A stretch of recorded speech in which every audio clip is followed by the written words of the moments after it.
తోటి భార్యలతోటి చంద్రుడు సంతోషంగా సమానంగా ఉండాలి. కానీ ఇక్కడ నేను ఒక్క మాట అంటే మీరు మరోలా అనుకోకండి. చంద్రుడి చరిత్ర ఎందు ఒక దోషం ఉంది.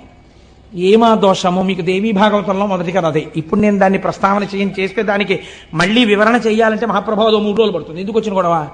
అందుకని. కానీ ఆయన కొంచెం తొందరపడిపోవడం, యుక్తాయుక్త విచక్షణ లేకుండా ఏ స్త్రీ పట్ల అలా ప్రవర్తించడం మహాపాతకమని శాస్త్రం చెప్పిందో అలాంటి వాళ్లతో రమించడం కూడా చంద్రుడి చరిత్రలో ఒకచో ఉన్నది. దాని విశేషార్థం పక్కన పెట్టండి, మామూలుగా చరిత్ర యందు ఉన్నది. కాబట్టి ఈ అలవాటుకి ఫలితం ఎక్కడో రావాలి, ఎదర రావడానికి కావలసినట్టుగా బుద్ధి కర్మానుసారిని నడిపించాలి. అందుకు నడిపిస్తోంది అసలు యథార్థం. ఇది శివుడు ఇస్తున్నటువంటి ఆ ధనస్సులోంచి వస్తున్నటువంటి పాప ఫలితం. మీరు అలా సమన్వయం చేసుకోండి, ఎంత అందంగా వస్తుందో అది. ఇప్పుడు ఆయన ఏం చేశాడు?